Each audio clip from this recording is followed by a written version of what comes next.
నమస్కారం అందరికీ. ఈరోజు మీ అందరి కోసం వినాయక చతుర్థి సందర్భంగా వినాయక చవితి యొక్క అసలు వినాయక చవితి ఎందుకు వచ్చింది, వినాయక చవితి వెనక ఉన్న అంతరార్థం ఏంటి, అసలు వినాయక చవితి కథ ఏంటో ఈరోజు మీకు తెలియజేసుకుంటున్నాను. ప్లీజ్ నా వీడియోని ఎండింగ్ వరకు చూడండి. ఆ గణాది గణపతుడైన ఆ విఘ్నేశ్వరుని వ్రత కథ విన్న వాళ్ళకి సమస్త శుభాలను కలగాలని చెప్పి మనస్ఫూర్తిగా కోరుకుంటూ వినాయక వ్రత కథను ప్రారంభిస్తున్నాను. సూత మహాముని, శౌనకుడు మొదలైన మునులకు విఘ్నేశ్వరుడు పుట్టిన విధానం, ఆ రోజుడు చంద్రుడికి ఎందుకు చూడకూడదు అనే విషయాలు వివరించడం మొదలుపెట్టాడు. ఒకప్పుడు ఏనుగు రూపంలో ఉన్న గజాసురుడు అనే రాక్షస రాజు పరమశివుణ్ణి గురించి తీవ్ర తపస్సు చేయడం ప్రారంభించాడు. అతని తపస్సుకు మెచ్చి పరమశివుడు ప్రత్యక్షమై ఏదన్నా వరం కోరుకోమన్నాడు. అప్పుడు గజాసురుడు, స్వామి, మీరు ఎప్పుడూ నా ఉదరం లోపలే ఉండాలి అని కోరుకున్నాడు. మహేశ్వరుడు అతని కోరికే తీర్చేందుకోసం గజాసురుడి పొట్ట లోపలికి ప్రవేశించి అక్కడే ఉండటం మొదలుపెట్టాడు. ఇదిలా ఉంటే కైలాసం శివుని ఇల్లులో ఉన్న పార్వతీదేవి భర్త గురించి తెలియక అన్ని చోట్ల వెతుకుతూ కొంతకాలానికి శివుడు గజాసురుడి పొట్టలో ఉన్నాడని తెలుసుకుంది. కానీ శివుడిని ఏ విధంగా బయటకు రప్పించాలో తెలియక ఎంతో బాధపడి చివరకు విష్ణుమూర్తిని ప్రార్థించి తన భర్త విషయం చెప్పింది. ఓ మహానుభావ, పూర్వము భస్మాసురుని బారి నుంచి నా భర్తని కాపాడి నాకు ఇచ్చావు. ఇప్పుడు కూడా ఏదన్నా ఉపాయం ఆలోచించు అని కన్నీళ్లు కార్చింది. విష్ణుమూర్తి పార్వతీదేవిని ఓదార్చి పంపేశాడు. అప్పుడు శ్రీహరి బ్రహ్మ మొదలైన దేవతలను పిలిచి గజాసురుని చంపేందుకు గంగిరెద్దులను ఆడించేవాడిగా వెళ్ళటమే సరియైనదని నిర్ణయించాడు. శివుడి వాహనం నందిని ఒక గంగిరెద్దుగా చేసి బ్రహ్మ మొదలైన దేవతల చేత తలకొక వాయిద్యం ఇచ్చాడు. తాను చిరు గంటలు సన్నాయి తీసుకొని గజాసురుడు ఉండే గజాసురపురం దగ్గరకు వెళ్ళాడు. అక్కడ గజాసురుడు ఎదురుగా చక్కగా నందిని ఆడించాడు. ఆ గంగిరెద్దు అటు చూసి గజాసురుడు ఆనందం పొంది, మీకు ఏం కావాలో కోరుకోండి, నేను ఇస్తాను అని చెప్పాడు. అప్పుడు శ్రీహరి, ఇది శివుడి వాహనం నంది, శివుడిని వెదికేందుకే వచ్చింది కాబట్టి శివుడిని ఇవ్వు అని కోరాడు. ఆ మాటలకు నిర్ఘాంతపడిన గజాసురుడు గంగిరెద్దులను ఆడించేందుకు వచ్చిన వాడు శ్రీహరి అని తెలుసుకుని తనకు చావు తప్పదని అర్థం చేసుకున్నాడు. అప్పుడు తన పొట్టలోపల ఉన్న శివుడిని, నా శిరస్సు అందరికీ పూజనీయంగా ఉండాలి, నా చర్మం నువ్వు ధరించాలి అని కోరుకున్నాడు. తర్వాత తనను చంపేందుకు శ్రీహరికి అనుమతి ఇచ్చాడు. నంది తన కొమ్ములతో గజాసురుడి పొట్ట చీల్చగా లోపల నుండి శివుడు బయటకు వచ్చాడు. హరి శివుడితో, చెడ్డవారికి ఇలాంటి వరాలు ఇవ్వకూడదు, ఇస్తే పాముకు పాలు పోసినట్టే అవుతుంది అని చెప్పాడు. తర్వాత బ్రహ్మ ఇతర దేవతలకు వీడుకోలు పలికి తాను కూడా వైకుంఠానికి వెళ్ళిపోయాడు. శివుడు కైలాసానికి వెళ్ళిపోయాడు. వినాయకుడి పుట్టుక. కైలాసంలో ఉన్న పార్వతీదేవి శివుడు వస్తున్నాడన్న వార్త విని తల స్నానం చేయాలని నిర్ణయించుకుని నలుగు పిండితో ఒక పిల్లవాడిని తయారు చేసింది. అతనికి ప్రాణం పోసి గుమ్మం ముందు ఉంచింది. స్నానం చేసిన తర్వాత నగలతో అలంకరించుకొని శివుడి కోసం ఎదురు చూడటం మొదలుపెట్టింది. ఇది ఇలా ఉండగా శివుడికి లోపలికి వస్తుండగా గుమ్మంలో ఉన్న పిల్లవాడు అడ్డు చెప్పాడు. కోపం తెచ్చుకున్న శివుడు త్రిశూలంతో ఆ బాలుడి కంఠం నరికాడు. లోపలికి వెళ్ళిన శివునికి పార్వతీదేవు ఎదురు వచ్చి పూజించి కూర్చోబెట్టి మాట్లాడుతుండగా గుమ్మంలో ఉన్న పిల్లవాడి ప్రసక్తి వచ్చింది. అప్పుడు శివుడు తాను చేసిన పనికి బాధపడి తాను తీసుకువచ్చిన గజాసురుడి శిరస్సును ఆ బాలుడికి అతికించి ప్రాణం పోశాడు. అతనికి గజాననుడు అనే పేరు పెట్టి పెంచుకోవడం ప్రారంభించారు. గజాననుడు కూడా భక్తితో తల్లిదండ్రులకు సేవలు చేయసాగాడు. అనింద్యుడు అనే ఎలుకను వాహనంగా చేసుకుని తిరగటం మొదలుపెట్టాడు. కొంతకాలానికి పార్వతీ పరమేశ్వర్లకు కుమారస్వామి పుట్టాడు. అతడు మహావీరుడు. నెమలి అతని వాహనం.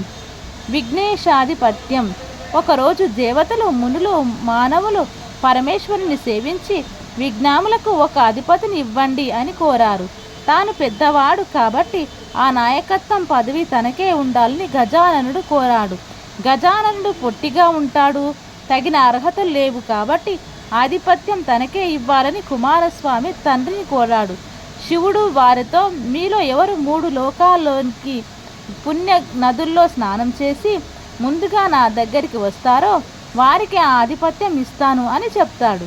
కుమారస్వామి తన నెమలి వాహనం మీద ఎక్కి వేగంగా ముల్లోకాలు తిరగటానికి వెళ్ళిపోయాడు. గజానుడు బాధపడుతూ తండ్రి దగ్గరే వెళ్ళి నమస్కరించి, అయ్యా, నా గురించి తెలిసి కూడా ఈ విధంగా చెప్పటం మీకు సరైనదా?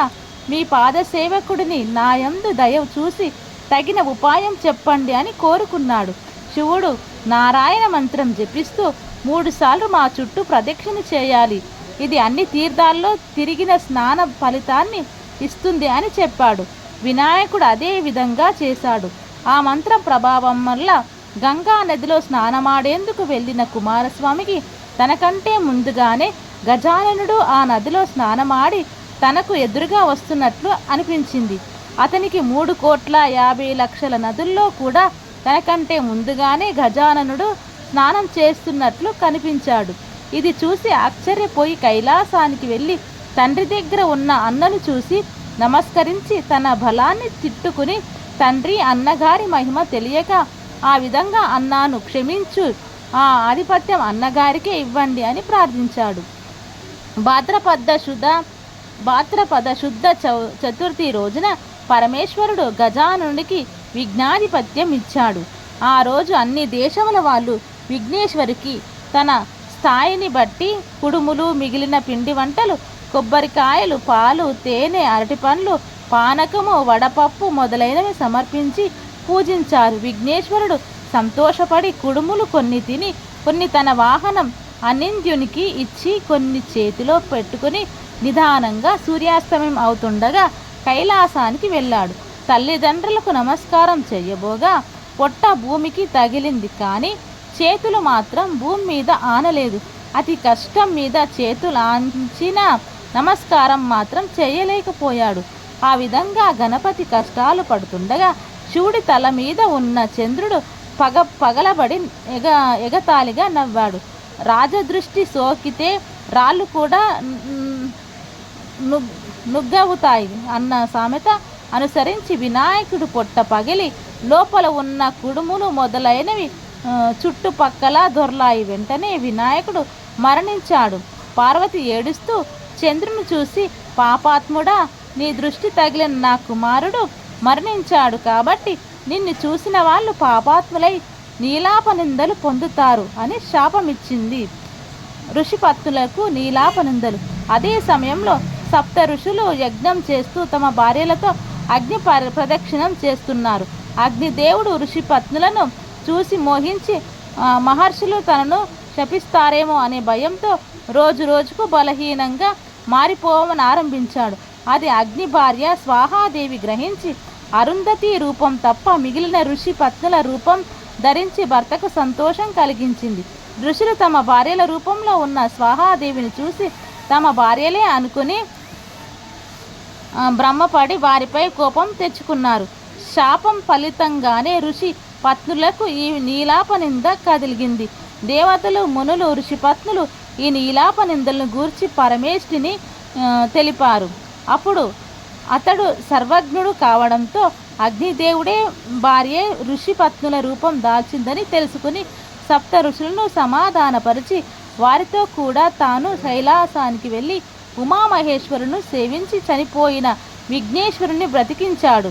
దాంతో పార్వతీ పరమేశ్వరులు ఎంతో సంతోషించారు.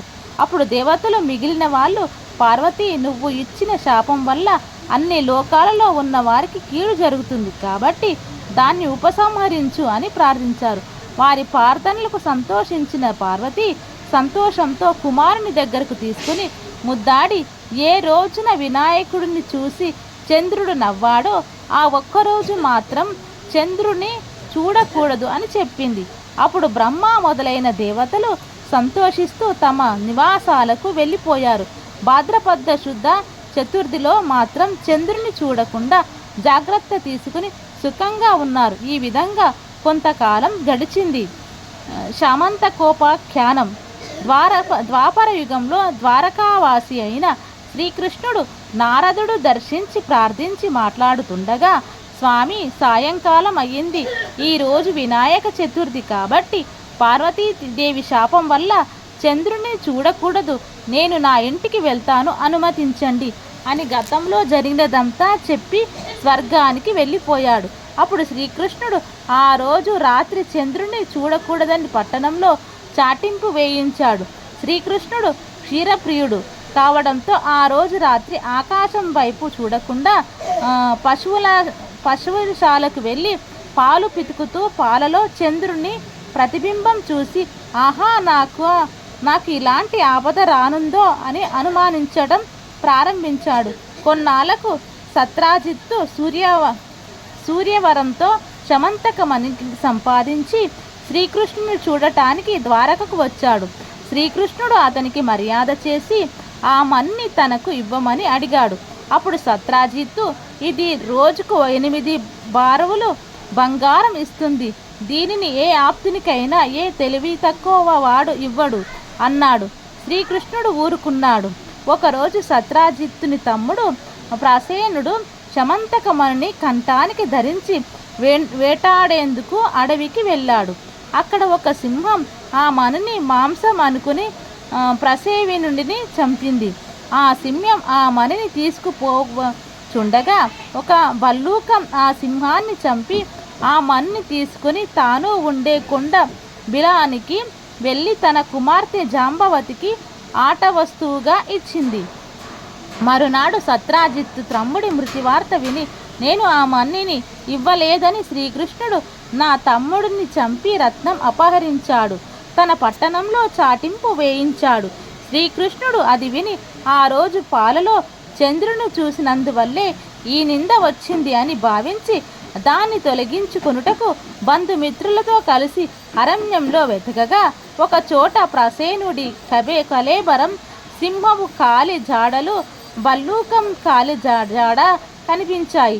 వాటిని అనుసరించి పోతూ ఒక పర్వత గుహ ద్వారంలో పరివారాన్ని వదిలి తానొక్కడే లోపలికి వెళ్ళి అక్కడ ఉయ్యాలకి కట్టబడి ఉన్న మణిని తీసుకొని తిరిగి వచ్చుచుండగా అది చూసి వింత మనిషి వచ్చాడు అంటూ జాంబవతి కేకలు వేసింది.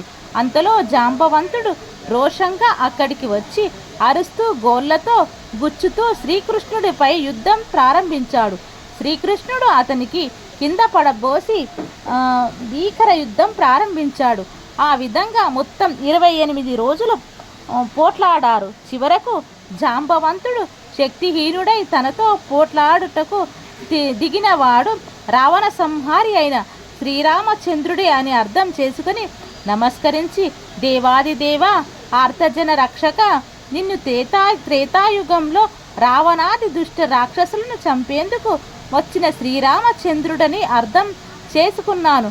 అప్పుడు నన్ను మీరు ఒక వరం కోరుకోమన్నారు. నేను తెలివి తక్కువగా మీతో ద్వంద్వయుద్ధం చేయాలని కోరుకున్నాను. త్వరలో అది జరుగుతుందని మీరు చెప్పారు.